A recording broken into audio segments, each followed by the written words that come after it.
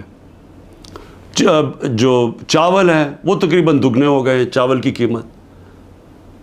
تو ہر چیز جو یہ مہنگی ہوئی ہے, روپیہ تیزی سے گر گیا. تو پوچھیں گے تو صحیح کہ لوگ کہ ایک تو حکومت بدل کے یہ عذاب آ گیا, اور اس کے بعد جو دہشت گردی ختم ہو گئی تھی, بالکل نیچے چلی گئی تھی, وہ پھر سے بڑھنی شروع ہو گئی ہے. اور اس کے علاوہ کسی کو یہی نہیں پتا کہ اب ملک جا کدھر رہا ہے. نہ کوئی قانون ہے, نہ ملک کی کوئی آئین کی کسی کو پرواہ ہے. عدالتوں کے اوپر علیحدہ پریشر ڈالا ہوا ہے.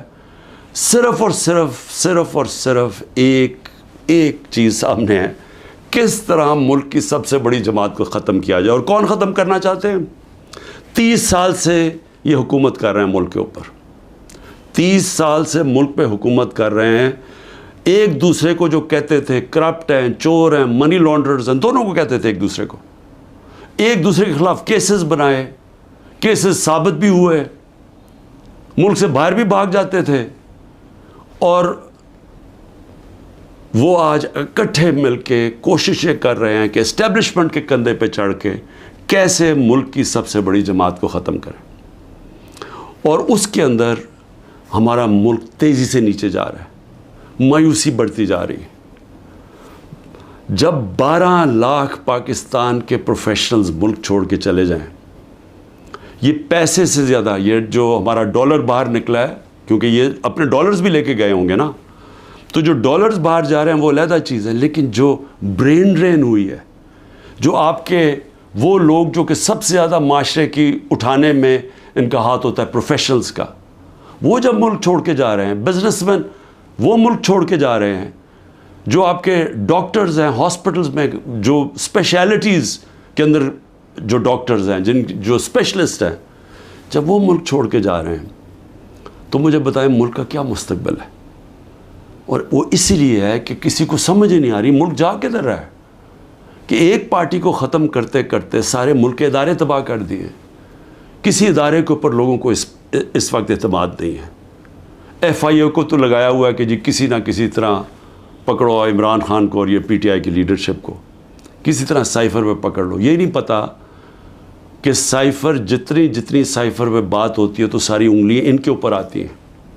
یہ جو آج اقتدار میں بیٹھے ہوئے ہیں, یہ ساری انگلی ان کے اوپر اٹھتی ہے. اور اب تو نون لیگ کے ڈیفنس منسٹر نے بھی کہہ دیا ہے کہ جنرل باجوہ نے تو ہمیں پہلے سے بتا دیا تھا کہ میں یہ گورنمنٹ گرانے لگا ہوں. اس نے تو یہ کہا ہے کہ اگر کرونا نہ آتا تو یہ تو 1 سال کے اندر گورنمنٹ گر گئی تھی ہماری, اور پنجاب تو وہ پہلے گرانا چاہتے تھے. اس کے بعد کہتے تھے تم سینٹر بھی لے لو. یہ نہیں کہ اس نے ڈیفنس منسٹر نے یہ جو بات کی ہے, ہمیں تو یہ پتہ ہی تھا کہ یہ ہو کیا رہا ہے, سازش ہوئی ہے. میں تو کہتا جا رہا تھا, اور سازش ڈیلے ہو گئی. 2 سال اگر کرونا کے نہ آتے تو اس کے وہ بھی کہتا ہے کہ گورنمنٹ پہلے چلی جانی تھی. تو ہمیں تو یہ پتہ تھا کہ سازش ہوئی ہے. لیکن یہ بھی ایک اور سوال اب اٹھتا ہے کہ کیسے کوئی آدمی جو گریڈ 22 کا ایک آفیسر ہے, کیسے وہ کس فورم پہ فیصلہ کرتا ہے کہ کون سی حکومت رہنی چاہیے, کون سی جانی چاہیے. کیا بند کمرے میں اتنا بڑا فیصلہ ہونا چاہیے جس کی اتنی بڑی قیمت قوم ادا کر رہی ہے. آج جدھر ہم پہنچ گئے ہیں, آج پاکستان کے حالات ہیں, اندر سے لوگ باہر جا رہے ہیں اور باہر سے لوگ پاکستان کو اب کس طرح دیکھ رہے ہیں. تو جب اس طرح کے حالات ہوں, کیا ملک کو صرف یہی کام کرنا چاہیے کہ کسی نہ کسی طرح جو عوام کی آواز بند کی جائے. پہلے الیکشن اناؤنس ہوئے 14 مئی کو, پنجاب کے الیکشنز کانسٹیٹیوشن کے مطابق. سپریم کورٹ آرڈر کرتا ہے, گورنمنٹ مانتی نہیں ہے. اسی وقت مجھے ویسے افسوس سے کہنا پڑتا ہے کہ سپریم کورٹ کو اس وقت اپنی ریٹ قائم کرنی چاہیے تھی. ہمیں افسوس ہے کہ انہوں نے اس حکومت کو آئین کو توڑنے کی اجازت دے دی. جب آپ نے ان کو کوئی ایکشن ہی نہیں لیا تو اس کا مطلب گورنمنٹ اور تو چوڑی ہو گئی. اب تو کھل کے کہہ رہی ہے کہ اگر سپریم کورٹ فیصلہ بھی کرتا ہے ملٹری کورٹس پہ ہم مانیں گے نہیں, کیونکہ اب تو ان کے لیے تو پاکستان اب جو طاقتور بیٹھا ہوا ہے وہ فیصلہ کرے گا آئین کا کون سی شق ماننی ہے کون سی نہیں ماننی. تو میں صرف اس کا یہ آگے بڑھنے سے پہلے یہ جو جنرل باجوہ کی باتیں اب سامنے آ رہی ہیں، کئی ایسی باتیں ہیں جو میں اس لیے نہیں کرتا، میں اپنے اداروں کو نقصان نہیں پہنچانا چاہتا، لیکن جو یہ جس طرح انہوں نے ایک سازش کر کے گورنمنٹ گرائی اور کیسے وہ ملے ہوئے تھے دوسروں کے ساتھ، یہ جو پی ڈی ایم کے لوگوں کے ساتھ کیسے ان کے رابطے تھے، اور کیسے انہوں نے جو سب سے بڑا ظلم کیا کہ احتساب کا عمل ختم کیا. احتساب یاد رکھیں کہ جو کرپشن کیسز تھے، میں بار بار کہتا ہوں 95% ہمارے پہلے کے کرپشن کیسز آ رہے تھے، ہمیں وراثت میں ملے تھے، ہم نے نہیں بنائے تھے. میرے اوپر تو آج 200 کیسز تقریباً ہو چکے ہیں چند مہینے کے اندر. ان کے اوپر 2 3 کیسز تھے اور وہ سارے پرانے بنے ہوئے تھے، 95% پرانے کیسز تھے. ہمیں تو وہ جو احتساب کا عمل تھا وہ بھی جنرل باجوہ نے اس لیے نہیں چلنے دیا کیونکہ ان کی پہلے سے ان سے ڈیل چل رہی تھی، بات چیت چل رہی تھی. لیکن ملک کو آج کتنا نقصان ہوا، وہ کون سا فورم ہے جس کے اندر یہ جائزہ لیا جائے گا کہ ایک کس طرح کے فیصلے نے اس عوام کو کتنا نقصان پہنچایا. میں دوسری بات جو کرنا چاہتا ہوں وہ یہ کہ دیکھیں، مجھے جو سب سے بڑا مجھے خوشی تھی وہ یہ کہ تحریک انصاف پہلی جماعت تھی جس نے خواتین کو پالیٹکس میں لے کے آئے، یعنی انہوں نے شرکت کی پاکستان کی سیاست کے اندر. مجھے فخر اس لیے ہے کہ یہ جو پاکستان موومنٹ تھی اس میں میری والدہ بتاتی ہیں کہ عورتیں کتنی شرکت کرتی تھیں اس پاکستان موومنٹ کے اندر. تو یہ پہلی دفعہ اس طرح عورتوں نے اتنی تعداد میں شرکت کی. ہم جو بائی الیکشنز جیتے، یاد رکھیں کہ جو ہم بائی الیکشنز جیتے ہیں 37 میں سے 30 بائی الیکشن ہم جیتے ہیں، اس میں عورتوں کا بہت بڑا ٹرن آؤٹ تھا. یہاں الیکشن کمیشن کو مصیبت پڑی ہوتی ہے کہ اگر اتنی عورتیں نہ پولنگ اسٹیشن پہ نکلی تو ہم الیکشن کینسل کر دیں گے. یہاں ریکارڈ ٹرن آؤٹ ہوا عورتوں کا جس سے ہم نے بائی الیکشنز جیتے. لیکن جو اس حکومت نے کیا ہے عورتوں کے ساتھ جو کیا ہے، پہلے تو یہ چھوڑے نا کہ ہمارا دین کیا کہتا ہے کہ کیسے کیا رویہ ہمارا ہونا چاہیے اسلام میں عورتوں کے ساتھ. اس کے بعد ہمارا جو کلچر ہے، میں بار بار لوگوں کو بتاتا ہوں کہ میں جب پہلی دفعہ باہر گیا پاکستان سے تو میں حیران ہو گیا. اس طرح کی عورتوں کی عزت باہر نہیں ہے، مغربی معاشرے میں نہیں ہے جو کہ ہمارے معاشروں میں ہے. اور جس طرح عورتوں کو سڑکوں پہ گھسیٹا، جس طرح ان کو جیلوں میں ڈالا، جس طرح ابھی تک جس طرح عورتوں کو جیلوں میں رکھا ہوا ہے، اور میں یعنی حیران ہوں کہ کیا ڈاکٹر یاسمین کسی یہ بلڈنگ جلانے میں تھی ملوث؟ کیا عالیہ حمزہ تھی؟ کیا طیبہ تھی؟ کیا صنم تھی؟ کیا ختیجہ؟ انہوں نے کوئی بلڈنگ جلائی ہے؟ ان کو اتنی بڑی سزا کہ 80 دن سے یہ جیلوں میں ہیں. اور بھی عورتیں ہیں، کوئی جیو فینسنگ میں کوئی عورت مل گئی اس کو پکڑی جیلوں میں ڈال دیا، اور ان کے بچے ہیں اور اس کے باوجود ان کو جیلوں میں رکھا ہوا. یہ کون سے معاشرے میں ہوتا ہے؟ اور یہ پرامن احتجاج تھا. پرامن احتجاج آئین ہمیں حق دیتا ہے. یہ پاکستان کا قانون نہیں توڑا تھا کسی نے. جو لوگوں نے جا کے کور کمانڈر ہاؤس جلایا تھا اس کے اوپر پوری تفتیش ہونی چاہیے اور سزا ملنی چاہیے، لیکن ان کو بھی تفتیش کریں. وہاں کوئی CCTV کیمرہ لگے تھے، سیف سٹی کے کیمراز تھے، پتہ تو چلے کہ کیا ہوا ہے. ہمیں پتہ ہے کہ عسکری ٹاورز کس نے جلائے ہیں، ہمارے پاس ایویڈنس ہے. ریڈیو پاکستان کی ایویڈنس مل رہی ہے کہ پشاور کس نے جلایا ہے. تو ایک ون سائیڈڈ ویو دے کے تو ساروں کو ہی اوپر ایکشن لے لیا جس میں عورتیں جیلوں میں ڈال دی. اور عورتوں کا ان کے جو باہر عورتیں ان سے کیا ہو رہی ہیں وہ چھپی ہوئی ہیں. ہماری جو تنظیم کی عورتیں تھیں ان کے گھروں کے اوپر اٹیکس، کئیوں کے خامد کو پکڑ کے لے گئے، کئیوں کی بزنسز بند کر دی، جو خامدوں کی ہسبینڈز کی بزنس بند کر دی. یعنی وہ اتنی مشکلوں میں ان کو ڈال دیا. اور کئی تو چھوڑ کے چلے گئے پالیٹکس. انہوں نے کہا جی ہم نہیں کر سکتے یہ کون کر سکتا ہے یہ مجھے بتائیں؟ جن عورتوں کے بچے ہوں، جن عورتوں کے خامد ہوں، بھائی ہوں، باپ ہوں، وہ جب دیکھیں گے کہ یہ ہو رہا ہے عورتوں کے ساتھ، کون اجازت دے گا اپنی عورتوں کو پولیٹکس میں آنے کے لیے؟ اور اس سے بڑا ظلم کیا ہو سکتا ہے کہ 50% آپ کی آبادی آپ ان کو پولیٹکس سے باہر نکال دیں، جبکہ وہ شرکت کرنا شروع کر دی تھی۔ ایک سیاسی شعور پیدا ہو گیا تھا جس میں عورتیں کیا، بچے، نوجوان، بوڑھے، لیکن جو عورتوں کی شرکت تھی، مجھے ایسے لگتا ہے کہ یہ پلان کے تحت، یہ پلان کر کے عورتوں کو سیاست سے باہر کیا جا رہا ہے۔ جس طرح انہوں نے اوورسیز پاکستانیز کی ووٹنگ کینسل کروائی، ہم نے جو ان کو ووٹنگ رائٹس دلوائے تھے، ہم نے ان کے پوری سسٹم کے کیسے انہوں نے شرکت کرنی ہے پاکستان کی الیکشن ڈے کے اوپر، پاکستان کے الیکشنز میں ووٹ ڈال کے، وہ انہوں نے ختم کروایا اوورسیز پاکستانیز کو، جن کے پیسے پہ ملک چلتا ہے۔ وہ اوورسیز پاکستانی اگر وہ اپنی ریمیٹنسز روک دیں، آدھا بھی پیسہ کام کر، پاکستان بینکرپٹ بالکل ہی بیٹھ جائے گا۔ ان کی انہوں نے بند کروا دی، کیونکہ وہ اوورسیز پاکستانی زیادہ تر تحریک انصاف کے تھے، ان کی ووٹنگ رائٹس ختم کروا دی۔ اور اب آ کے عورتیں، جو انہوں نے نظر آیا ان کو کہ عورتیں نکل رہی ہیں الیکشن میں، ووٹس ڈال رہی ہیں، جو بائی الیکشنز تحریک انصاف جیتی اس میں عورتوں کا بہت بڑا ہاتھ تھا، انہوں نے اب ان عورتوں کے اوپر یہ جان کے سختی اور ظلم کر رہے ہیں تاکہ وہ بھی پالیٹکس سے باہر ہو جائیں۔ اور میں پھر سے کہتا ہوں، اس سے بڑا معاشرے پہ کیا ظلم کر سکتے ہیں آپ، کہ صرف اور صرف یہ چوروں کا ٹولہ اوپر ملوث کرنے کے لیے یہ سارے حربے استعمال کیے جا رہے ہیں، یہ ظلم کیا جا رہا ہے اس ملک کے ساتھ۔ اور میں، کیونکہ عاشورہ بھی ختم ہوا ہے، میں صرف اپنی قوم سے ایک بات کہنا چاہتا ہوں۔ دیکھیں، ہم نے حضرت امام حسین کی شہادت سے کیا سیکھا ہے؟ ہم نے سب سے پہلے یہ چیز سیکھی کہ جو لا الہ الا اللہ،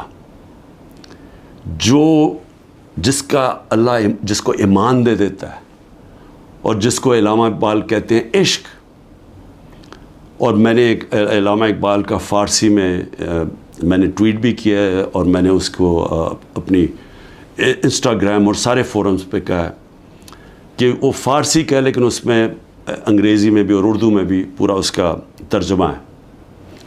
تو علامہ اقبال ان کی شہادت کو کیسے دیکھتے ہیں؟ اتنی خوبصورتی سے انہوں نے بتایا ہوا ہے کہ لا الہ الا اللہ کا مطلب آزادی، اور آزادی خوف سے بھی، آزادی اپنی میں سے بھی، اور وہ آتی ہے عشق اللہ سے عشق کرنے سے۔ اور وہ ہے جب لا الہ الا اللہ، جب آپ اپنے ذہن میں دعویٰ کر دیتے ہیں، پھر آپ کسی کے سامنے نہیں جھکتے۔ تو جب پتہ تھا کہ وہ پوری کی پوری فوج سامنے کھڑی ہے، پیچھے نہیں ہٹے، جھکے نہیں۔ اور جو ان کی شہادت تھی، جس طرح علامہ اقبال کہتے ہیں کہ صدیوں تک مسلمان جب کھڑا ہوتا تھا ظلم کے خلاف، غلامی کے خلاف، تو وہ لا الہ الا اللہ اور امام حسین، حضرت امام حسین کی جو شہادت تھی وہ ہمیشہ یاد رکھتا تھا۔ وہ جو پتہ ہوتے ہوئے ایک انسان کو کہ ہم جیت نہیں سکتے، یعنی کوئی میری موت ہے، میں یہ جو اب کھڑا ہوں اسٹینڈ کے اوپر تو میں زندہ نہیں رہوں گا، اس کے باوجود وہ عشق کتنا ہوتا ہے اوپر والے کے ساتھ کہ وہ کہتا ہے کہ میں یہ کوئی نہ سمجھے کہ میں خوف کے بت کی وجہ سے کسی کے سامنے جھک گیا ہوں۔ اور یہ ہوتا ہے کہ جو انہوں نے بیج بو دیے کہ ہمیشہ مسلمان دنیا میں ظلم کے سامنے جب لوگ کھڑے ہوتے ہیں تو ان کو یاد آتا ہے وہ اس قربانی کا۔ اور یہ بھی یاد رکھیں کہ یزید نے کیسے یہ ظلم ہونے دیا تھا، وہ کیوں کامیاب ہوا، کیونکہ کوفہ کے لوگ اتنے خوف زدہ تھے۔ اس نے اپنا ظالم گورنر کو رکھا تھا، اس کے ظلم کی وجہ سے وہ اتنے سہمے ہوئے تھے، وہ اتنے ڈر گئے تھے یزید کے ظلم سے کہ وہ نکلے نہیں۔ انہوں نے اتنا بڑا ثانیہ اسلام کی تاریخ میں ہونے دیا، اور وہ ساری زندگی پچھتاتے رہے۔ تو آج میرے پاکستانیوں یہ یاد رکھیں، یہ جو ظلم کیا جا رہا ہے، آپ کے اوپر خوف ڈالا جا رہا ہے کہ یہ جی وہ جیل میں پکڑ لیں گے، وہ گھر توڑ دیں گے، وہ یہ کر دیں گے، وہ مار دیں گے، وہ وہ ویگو ڈالا آ جائے گا. آپ اس سے اپنے آپ کو آزاد کریں. یہ جس وقت آپ نے یہ فیصلہ کیا کہ ہم رائے حق کے اوپر کھڑے ہیں, ہم ظلم کے سامنے نہیں جھکتے, ہم اپنی آزادی لے لیں گے. ہم یہ چھوٹا سا طبقہ جو ٹولہ اوپر بیٹھ کے سارے ملک کے وسائل کے اوپر بھی قابو کر کے بیٹھا ہے, چوری یہ کرتا ہے, ملک پیسہ باہر بھیج دیتا ہے. احتساب جو عام لوگوں کے لیے چھوٹی چھوٹی چوریوں میں لوگوں کو جیلوں میں بھرا ہوا ہے, اور جنہوں نے نہیں بھی چوری کی طاقتور کے سامنے وہ آتا ہے اس کو جیلوں میں ڈال دیتے ہیں. لیکن ان کے لیے NRO مل جاتا ہے ان کو. اگر ان کے ظلم کے خوف کی وجہ سے ہم ڈر جائیں گے تو ہمارے سامنے بدترین قسم کی غلامی ہے. اور اگر یہ اس موقع پہ, تاریخ کے اس موقع پہ ہم کھڑے ہو جائیں گے, ہم اپنے آپ کو آزاد کر دیں گے. اور آزادی آئے گی انصاف سے. جب ہمارے حقوق کی ہمارے عدالتیں حفاظت کریں گی, جب کسی کی جرت نہیں ہوگی کسی کے گھر میں گھس کے توڑنے کا, کسی کی جرت نہیں ہوگی جھوٹا کیس کرنے کے لیے. میرے اوپر 180 سے اوپر کیسز ہیں. میں پچھلے 2 مہینے میں تقریباً 350 مختلف کیسز کے اندر عدالتوں میں جا چکا ہوں. ایک دن میں 19 کیسز کا میں نے سامنا کیا, اور میں یہ کرتا جاؤں گا. ہو سکتا ہے کہ میں نہ کر سکوں, یہ مجھے جیل میں, کیونکہ پوری کوشش کریں جیل میں ڈالنے کی, میں اس کے لیے تیار ہوں. لیکن میں یہ بتانا چاہتا ہوں کہ یہ جو مرضی کر لیں, میں کھڑا ہوں. میں کسی صورت یہ ان کے حربوں کی وجہ سے, ان کے ظلم کی وجہ سے میں کسی صورت ان کے سامنے جھکوں گا نہیں. اور میں یہ چاہتا ہوں آپ بھی, ساری قوم فیصلہ کر لے کہ ہم یہ ظالم کے سامنے نہیں جھکیں گے, اور انشاءاللہ ہم آزاد ہو جائیں گے. پاکستان زندہ باد.